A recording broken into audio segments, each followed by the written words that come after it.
아이성 전투에서 패배한 후에 낙심과 좌절 가운데 빠져 있던 여호수아는 하나님으로부터 이스라엘 백성들 가운데 하나님과 맺은 언약을 깨뜨린 이른바 마알의 죄가 있음을 알게 됩니다. 이에 여호수아는 아침이 되자 곧바로 하나님의 지시에 따라서 이스라엘 백성들을 모으고 제비를 뽑아서 범인을 찾아 나섭니다. 16절부터 18절을 보겠습니다. 이에 여호수아가 아침 일찍이 일어나서 이스라엘을 그의 지파대로 가까이 나오게 하였더니 유다 지파가 뽑혔고, 유다 족속을 가까이 나오게 하였더니 세라 족속이 뽑혔고, 세라 족속의 각 남자를 가까이 나오게 하였더니 삽디가 뽑혔고, 삽디의 가족 각 남자를 가까이 나오게 하였더니 유다 지파 세라의 증손이요 삽디의 손자요 갈미의 아들인 아간이 뽑혔더라. 여러분, 마침내 아간이 한 일과 그가 감추인 것들이 다 드러나게 됩니다.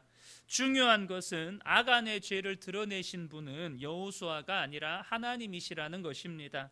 여호수아는 그저 그 과정을 대리한 것뿐이죠. 그런데 우리가 여기서 한번 더 주목해 볼 것은 이 제비를 뽑는 과정입니다. 제비를 뽑는 방식은 아직도 신학자들, 이것을 연구하는 학자들 사이에서도 명확히 밝혀진 바는 없습니다. 그런데 여기 제비를 뽑는 과정을 보면 여호수아가 제비를 뽑으니까 유다 지파가 뽑히고, 거기서 또 제비를 뽑으니까 세라 족속이 뽑히고, 거기서 또 제비를 뽑으니까 삽디의 가문이 뽑히고, 거기서 또 제비를 뽑으니까 결국 아간이 뽑히게 됩니다. 지금 여러분, 이 장면을 한번 좀 머릿속에 그려보시면 좋겠습니다. 여러분, 죄를 밝히 드러내시는 하나님의 손이 범죄한 아간을 추적하시는데 점점점 그 포위망이 아간을 향해서 좁혀가게 되고, 결국에는 아간이 범인이라는 사실과 그가 지은 죄를 낱낱이 드러나게 하신다는 것입니다.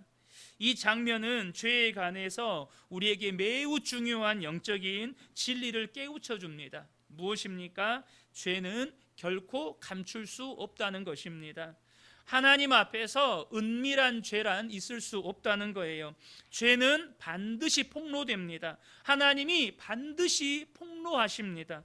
히브리서 4장 13절에 지으신 것이 하나도 그 앞에 나타나지 않음이 없고 우리의 결산을 받으실 이의 눈앞에 만물이 벌거벗은 것 같이 드러나느니라. 우리의 삶을 결산하실 분이 누구십니까? 우리 주 하나님이시고 그 모든 것을 심판하실 권한을 가지신 예수 그리스도십니다. 그분의 눈앞에 만물이 벌거벗은 것 같이 반드시 드러나게 될 것이라고 주님은 말씀하십니다. 그리고 죄는 반드시 우리를 하나님의 심판대 앞에 세운다는 것입니다. 고린도후서 5장 10절을 보면 이는 우리가 다 반드시 그리스도의 심판대 앞에 나타나게 되어 각각 선악간에 그 몸으로 행한 것을 따라 받으려 함이라. 여러분, 저와 여러분의 죄는 하나님이 반드시 하나도 감춤이 없이 드러내시고 그 죄로 말미암아 하나님의 심판대 앞에 우리를 세우신다는 사실을 저와 여러분이 기억하셔야 합니다. 아간은 그가 지은 죄로 인하여서 심판을 받는데 더 큰 문제는 뭐냐면 아간만 심판받는 게 아니라는 것입니다. 오늘 본문 24절을 보면 여호수아가 이스라엘의 모든 사람과 더불어 세라의 아들 아간을 잡고 그 은과 그 외투와 그 금덩이와 그의 아들들과 그의 딸들과 그의 소들과 그의 나귀들과 그의 양들과 그의 장막과 그에게 속한 모든 것을 이끌고 아골 골짜기로 갔다라고 성경은 말씀합니다. 아간이 지은 죄로 인해서 아간만 심판을 받는 게 아니라 그에게 속한 모든 것들이 심판의 대상이 되고 말았다는 것입니다. 저와 여러분이 이 부분을 볼 때 죄에 관하여서 또 한 가지 반드시 아셔야 할 것이 있습니다. 내가 지은 죄는 결코 그냥 죄 짓는 것으로 끝나지 않는다는 거예요. 죄는 반드시 내가 속한 공동체에 영향을 미치게 된다는 것입니다. 죄의 영향력을 미치게 된다는 거예요. 나의 죄가 아내와 남편 그리고 자녀들에게 심각한 영향을 미친다는 사실을 알아야 합니다. 심지어 오늘 본문에 보면 죄는 내가 속한 공동체의 사람들을 죽음에도 이르게까지 만들 수 있다는 것입니다. 많은 성도들이 이 사실을 잘 인식하지 못하고 삽니다. 죄가 얼마나 심각한 것인지, 죄가 얼마나 무서운 것인지를 인식하지를 못해요. 혹 죄가 심각하다고 인식하더라도 그것을 너무나도 가벼이 여기기 때문에 죄 짓는 것에 대해서 별로 두려워하지를 않습니다. 제가 어렸을 때요, 고향에 이제 비포장 도로였었거든요. 그때는 신장로라고 하죠. 그 비포장 도로에 아스팔트 공사를 했습니다. 그리고 초등학교에 입학할 무렵에 이제 아스팔트 공사가 거의 다 마무리가 되어서 그때부터 학교에서 선생님들이 우리에게 계속해서 교육하셨던 게 뭐였냐면, 아스팔트가 이렇게 포장이 되면 차가 빨리빨리 다니니까 차가 멀리서 보이더라도 건너지 말고 차가 지나가면 건너라고 그 전체 학생들 모아놓고 조회하잖아요. 그때 막 교장 선생님, 교감 선생님 그거를 매번 이야기하셨습니다. 그런데 그렇게 교육을 해도 어린 우리들은 그게 위험하다는 생각이 별로 안 드는 거예요. 그러니까 뭐 이렇게 도로 다니면서도 장난치기도 하고 차가 와도 그냥 휙휙 지나가기도 하고 막 그랬었죠. 그런데 그러던 어느 날 제가 제 눈앞에서, 마을 앞에서 이렇게 아이들하고 친구들하고 있는데, 마을 앞에서 5살 꼬맹이가 차에 치여서 튕겨 나가는 걸 눈앞에서 목격을 한 거예요. 그때가 제가 초등학교 한 4학년쯤 됐었는데, 그 5살 난 꼬마가 차에 치여서 튕겨 나가는 모습을 보고 얼마나 가슴이 이렇게 콩닥콩닥 뛰고 놀랬었는지, 아, 이래서 선생님들이 차 조심하라고 이게 왜 그렇게 말씀하셨는지를 피부로 깨닫게 되는 거예요.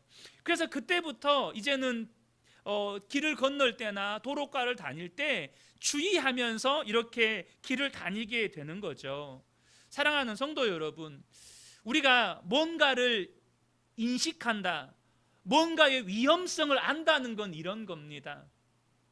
죄의 위험성, 죄의 심각성을 우리가 정말로 깨달았다면 정말로 우리가 지은 죄가 반드시 하나님 앞에 드러나게 되고 그 죄는 반드시 우리를 하나님의 심판대 앞에 세우게 된다는 것을 우리가 알고, 정말 그래서 죄 짓는 것을 두려워한다면 절대 함부로 죄 지을 수가 없습니다. 내가 함부로 말하려고 하다가도 그 말에 브레이크가 걸려요. 아간이 그렇게 범죄해서 취한 물건이 무엇입니까? 21절을 보면 내가 노략한 물건 중에 시날산의 아름다운 외투 한 벌과 은 200세겔과 그 무게가 50세겔 되는 금덩이 하나를 보고 탐내어 가졌나이다 라고 이렇게 아간이 고백을 해요. 그가 그렇게 하나님과의 언약을 깨뜨리고 취한 물건은 외투 한 벌, 은 200세겔, 그리고 금 50세겔이었어요. 물론 그것이 하나님이 허락하신 것들이었다면 부러움을 살 만큼 그렇게 큰 액수의 돈이라고 할 수 있겠죠. 그런데 그가 그것을 얻고 잃어버린 건 뭡니까? 아이성 전투에서의 승리를 잃어버렸고 형제 36명의 목숨을 잃어버렸고 하나님의 이름의 명예를 잃어버렸어요. 나중에는 그가 범한 죄의 대가로 말미암아 자신뿐만 아니라 자신의 가족들과 자신에게 속한 모든 것이 심판의 대상이 되어버립니다. 여러분, 아간이 취한 것들이 그가 잃어버린 것들과 바꿀 만큼 값진 것입니까? 아간은 정말로 어리석은 계산을 한 것입니다. 그것을 취함으로 말미암아 내가 무엇을 잃어버리게 될 것인지를 전혀 보지를 못했다는 거예요. 이것은 먼저 우리에게 죄의 본질이 무엇인지를 가르쳐 줍니다. 여러분, 죄의 본질은 하나님과 그리스도의 구원이 주는 영광을 세상의 영광과 바꾸어 버리는 것입니다.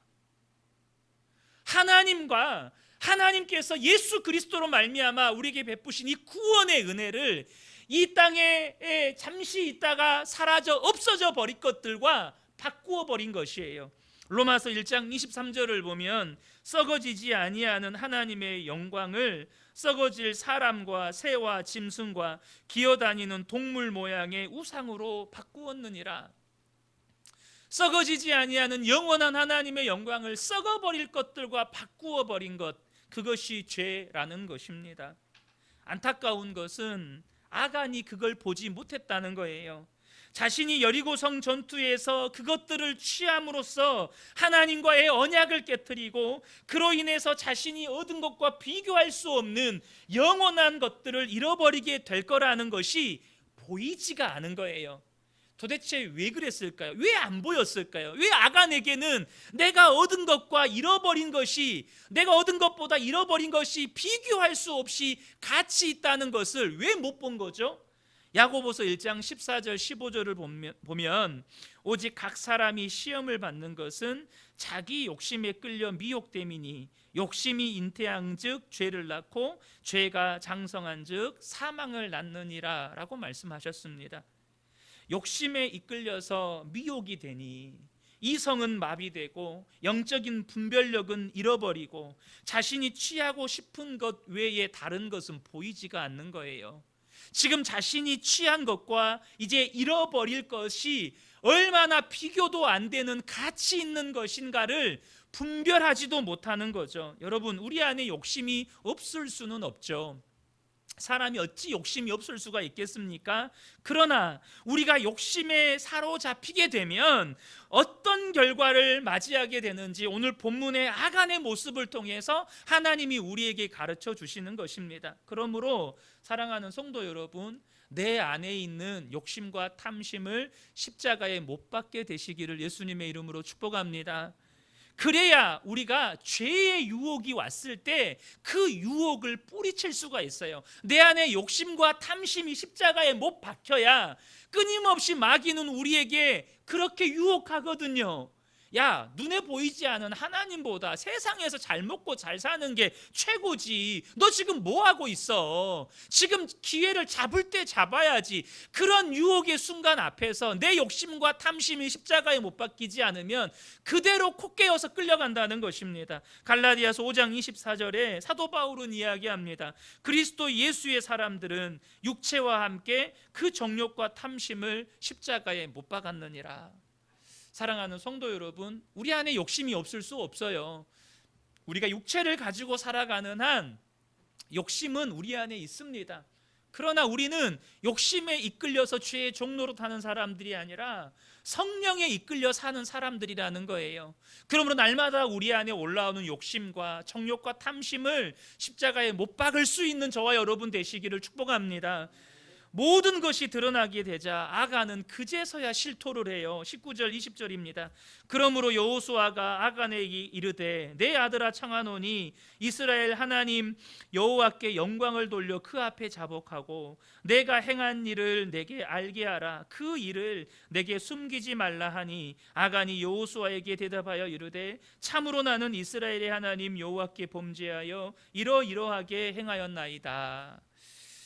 아간은 여호수아의 추궁에 자기가 무엇을 훔쳤고 그것을 어디에 숨겼는지 다 털어놓습니다. 그러나 이러한 아간의 실토는 자신의 죄를 깨닫고 하나님께 회개의 고백을 드린 것이 아니고 여호수아의 추궁 끝에 나온 자백이라는 거예요. 이미 그 죄로 인하여서 이스라엘의 심판이 임했고 그 형제들의 36명의 목숨을 잃어버리고 하나님의 명예가 실추된 다음에 이렇게 일이 다 터지고 난 다음에 여호수아의 추궁 끝에 실토한 자백이라는 것입니다.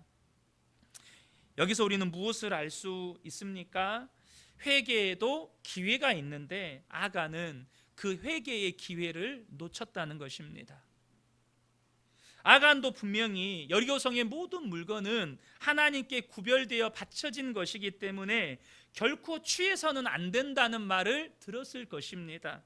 그리고 그는 어쩌면 그 금과 은과 외투를 발견했을 때 갈등이 있었겠죠. 그 갈등을 이기지 못하고 훔친 다음에 그것을 자기 자신의 장막에 감추어 둔 후에도 계속해서 마음에 찔림이 있었을지도 모릅니다. 하나님께서 여리고성의 물건을 절대 취하지 말라고 하셨는데 정직하게 고백하고 용서를 구해야 되지 않을까? 이런 마음의 고민과 갈등이 있었을 수도 있었습니다. 그리고 여리고성 전투가 끝나고 아이성 전투가 치러지기 전까지 충분한 시간이 있었어요. 그 말은 아간에게 회개의 기회가 있었다는 거예요. 회개하고 돌이켜서 바로잡을 기회가 있었다는 것입니다. 그러나 그는 아이성 전투가 시작될 때까지 자신의 죄를 계속해서 감추고만 있었다는 거예요. 그렇게 회개를 차일피일 미루고 있을 때 그의 죄로 말미암은 하나님의 심판이 이스라엘 가운데 임하였고 이스라엘은 전투에 패배했고 형제들의 죽음을 맞이하게 됩니다. 사랑하는 성도 여러분, 하나님은 오래 참으시는 분이십니다. 그러나 끝까지 참으시는 분이 아니세요. 죄에 대해서 하나님께서 회개할 때까지 기다리시지만 그 기한이 차면 하나님은 심판하십니다. 회개에도 기회가 있습니다. 그러므로 우리가 회개할 기회가 있을 때 회개해야 한다는 거예요. 정말로 안타까운 현실은 뭐냐면 주님께서 이 회개의 기회를 놓칠 사람들이 많을 거라고 말씀하셨다는 것입니다. 이 회개의 기회를 놓칠 사람들이 많을 거라는 거예요. 누가복음 17장 26절부터 30절입니다. 노아의 때에 된 것과 같이 인자의 때에도 그러하리라. 노아가 방주에 들어가던 날까지 사람들이 먹고 마시고 장가들고 시집가더니 홍수가 나서 그들을 다 멸망시켰으며 또 롯의 때와 같으리니 사람들이 먹고 마시고 사고 팔고 심고 집을 짓더니 롯이 소돔에서 나가던 날에 하늘로부터 불과 유황이 비오듯 하여 그들을 멸망시켰느니라. 노아도 외쳤고 롯도 외쳤습니다. 노아와 롯이 외쳤을 때 얼마나 많은 사람들이 노아와 롯을 비웃습니까? 심지어 롯의 예비 사위들은 장인을 비웃었습니다. 비웃었어요. 회개의 복음을 전하는데 다 비웃었고 다 롯과 이 노아를 조롱했습니다. 근데 어떻게 됐습니까? 회개의 기회를 붙잡지 못하고 그들은 다 심판받아 멸망했습니다. 그런데 주님이 하시는 말씀은 뭐냐면 30절에 인자가 나타나는 날에도 이러할 거라는 거예요. 우리 주님이 다시 오시는 날에도 회개의 기회를 놓칠 사람들이 많을 거라는 것입니다. 마지막 때에 회개의 기회를 놓칠 사람들이 많다는 말은 무슨 뜻입니까? 자신이 죄를 지어놓고도 그 죄를 지은지를 모르고 사는 사람들이 많을 거라는 거예요. 죄를 지어요. 근데 자기가 한 말, 자기가 한 행동이 죄라는 사실을 인식하지 못하고 산다는 거예요. 혹 자신이 죄를 지었다는 것을 알았을지라도 죄의 심각성을 모르니까 회개해야 한다는 생각 자체를 못하고 산다는 것입니다. 여러분, 그런 의미에서 이 시대를 살아가는 우리에게 가장 필요한 메시지는 세례 요한이 광야에서 외쳤고 예수님이 공생의 사역을 시작하면서 처음으로 외치셨던 회개하라 천국이 가까이 왔느니라, 이 메시지인지도 모릅니다. 저는 그렇다고 믿어요. 이 시대에 정말로 우리에게 선포되어져야 되고 우리에게 정말로 필요한 메시지가 회개해야 한다. 정말로 회개하고 돌이켜야 한다. 얼마나 죄가 심각한지를 깨닫고 죄 짓는 것을 두려워할 줄 알아야 된다. 정말로 이 시대에 저와 여러분에게 정말로 필요한 메시지라는 거예요. 여러분은 어떻습니까? 여러분은 나 자신이 지옥에 갈 수밖에 없는 심각한 죄인이었다는 사실을 여러분 알고 있습니까? 우리가 착각하면 안 되는 것이 지옥에 가는 죄는요, 뭔가 살인을 저지르고 강도짓을 하는 그런 심각한 죄를 지어야 지옥에 간다는 생각을 하는 경향이 있어요. 심각한 죄가 지옥 갈 죄라는 거죠. 그런데 여러분, 아담과 하와가 영생을 잃고 에덴 동산에서 쫓겨나게 된 죄는 뭐죠? 하나님께서 선악과를 먹지 말라고 하셨는데 그 선악과를 따먹은 것밖에 없어요. 이게 무슨 심각한 죄입니까? 우리 자녀들에게 야, 냉장고에 있는 그거 오늘 저녁에 아빠 오시면 드릴 거니까 너희들 먹으면 안 돼? 그런데 아이들이 먹고 싶으니까 아빠 거 안 당겨놓고 다 먹어버렸어요. 그게 얼마나 야단 맞을 짓입니까? 그럴 수 있잖아요. 아담과 하와가 지은 죄는 사실 그런 죄예요. 엄마 아빠가 하지 말라는 거 그냥 하고 싶으니까 했어요. 그런 죄라고요. 그런데 도대체 왜 하나님께서는 그런 죄 때문에 아담에게 주신 영생을 가져가시고 또 아담을 하나님께서 주신 영원한 축복인 에덴 동산에서 쫓아내신 것입니까? 그것은 죄는 그러한 사소한 것조차도 우리를 지옥에 들어가게 만들 만큼 심각하다는 거예요. 만약에 아담이 예를 들면 부부싸움이 나가지고 하와를 죽였어요. 그래, 너가 이런 심각한 죄를 지었으니까 너는 이제 영생 거둘 자격이 없어. 너는 에덴 동산에서 나가야 돼. 만약에 이렇게 성경에 기록되었더라면 여러분, 많은 사람들이 생각할 거예요. 나는 그래도 살인죄는 안 저질렀으니까. 근데 그게 아니라는 거예요. 죄는 아무리 사소한 것조차도 우리를 지옥으로 떨어뜨릴 만큼 심각하다는 거예요. 여러분, 죄의 심각성을 알면, 죄의 무서움을 알면 작은 죄 하나도 그냥 넘길 수가 없는 거예요. 그것이 죄임을 깨닫는 순간, 그 순간에 회개하고 그날 돌아보면서 부지 중에 지은 죄가 있을지 모르니 하나님 앞에 회개의 시간, 나 자신을 돌아보는 시간을 가질 수밖에 없는 것이죠. 이렇게 회개의 기회를 놓친 또 다른 대표적인 인물이 지난 시간에 나누었던 사울 왕입니다. 그는 사무엘 선지자로부터 경고의 메시지를 들었습니다. 사무엘상 15장 23절에 이는 거역하는 것은 점치는 죄와 같고 완고한 것은 사신 우상에게 절하는 죄와 같음이라. 왕이 여호와의 말씀을 버렸으므로 여호와께서도 왕을 버려 왕이 되지 못하게 하셨나이다. 사울왕은 이 말을 한 번 들은 게 아니에요. 사울왕이 그런 경고를 듣고도 사무엘에게 자신과 함께 가서 제사 드리자고 간청을 합니다. 그러자 사무엘이 또다시 경고합니다. 26절에 나는 왕과 함께 돌아가지 아니하리니 이는 왕이 여호와의 말씀을 버렸으므로 여호와께서 왕을 버려 이스라엘 왕이 되지 못하게 하셨음이니이다. 이렇게 반복해서 하나님께서 말씀하셨다는 것은 하나님이 뜻을 정하셨다는 무서운 경고입니다. 그러나 다들 아시는 것처럼 이후에 성경 어디에도 사울왕이 회개했다는 기록이 없습니다. 도리어 아간처럼 그는 왕권의 눈이 멀어서 이후에 블레셋과의 전쟁에서 다윗이 골리앗을 무찌르고 백성들에게 인기가 높아지자 그가 왕권을 무시한다고 왕권을 위협한다고 느끼고 이후로 오로지 다윗을 죽이는 데만 온통 힘을 쏟습니다. 사울왕은 회개의 기회를 놓쳤고 결국 하나님의 심판을 받아 블레셋과의 전쟁에서 아들들과 함께 한날에 비참하게 죽음을 맞이하게 됩니다. 여러분, 그런 의미에서 죄를 죄라고 인식하고 깨닫고 죄의 무서움을 깨닫고 회개하는 것은 놀라운 은혜이고 축복입니다. 내가 이렇게 말하는 게 죄였구나. 내가 이렇게 행동하는 게 죄였구나. 내가 내 마음대로 내 뜻대로 사는 게 죄였구나. 여러분, 이것을 깨닫고 이 죄가 나를 지옥으로 끌고 들어가는구나, 그걸 깨닫고 회개하는 건 여러분 놀라운 은혜고 축복이라는 거예요. 아간이 훔쳐간 것들은 여호수아 앞으로 가져오게 되었고 여호수아는 아간이 실토한 모든 죄를 확인하고 이에 아간의 가문과 그가 훔쳐서 숨긴 것들을 다 제거하여서 하나님의 소유로 돌립니다. 24절부터 26절입니다.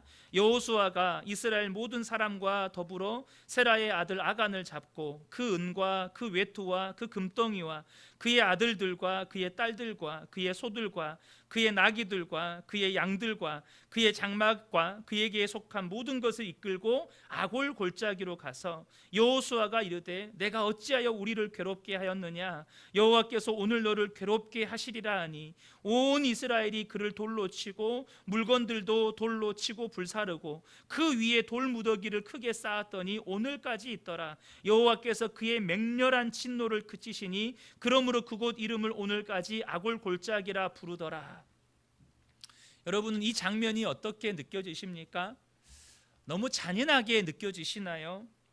여러분, 여기에는 중요한 의미가 담겨져 있습니다. 먼저 하나님과의 맺은 언약을 깨뜨린 이 말의 죄에 대한 하나님의 심판이기도 하지만, 이것은 이스라엘 백성들이 앞으로 있을 가나안 정복 전쟁이 어떤 전쟁이어야 하는지를 깨우쳐 주시는 것입니다. 여러분, 가나안 정복 전쟁은요, 하나님께 속한 전쟁이기 때문에 결코 인간의 탐욕을 따르는 약탈 전쟁이 되어서는 안 된다는 거예요. 결코 개인의 사사로운 이익을 추구하는 전쟁이 되어서는 안 된다는 것입니다. 하나님께 속한 전쟁이란 소돔과 고모라가 그 죄가 가득하여서 하나님께서 그 땅을 심판하셨던 것처럼 가나안 역시 그 땅에 가득한 그들의 죄에 대한 심판을 위한 전쟁이라는 거예요. 이스라엘은 이 가나안 땅을 심판하시는 하나님의 도구일 뿐입니다. 하지만 여러분, 그 땅에는 앞으로 우리가 여호수아 9장에 가면 나누겠지만 기브온 족속들처럼 구원받는 자들도 있습니다. 그런 가나안에서 누구를 구원하고 누구를 심판할 것인지는 오직 하나님만 아세요. 그런데 인간의 탐욕을 따라서 전쟁을 하게 되면 억울한 피해자가 생깁니다. 눈앞에 있는 이익 때문에 형제가 될 사람들, 곧 구원받아야 할 사람들을 죽이기도 하고, 반대로 눈앞의 이익 때문에 하나님의 심판의 대상을 살려주게도 된다는 것이에요. 여러분, 우리는요, 이 땅에 사는 동안에 수없이 많은 믿음의 싸움, 영적 전쟁을 합니다. 그런데 그때마다 우리는 생각해야 합니다. 나는 무엇을 위해 싸워야 하는가? 나는 무엇을 위해 싸울 것인가?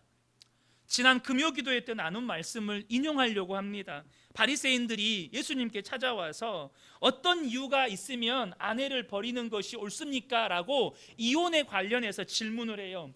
당시 유대 사회는 이혼 문제가 심각했습니다. 그리고 바리새인들 안에서도 그 이혼의 문제로 논쟁이 있을 정도였어요.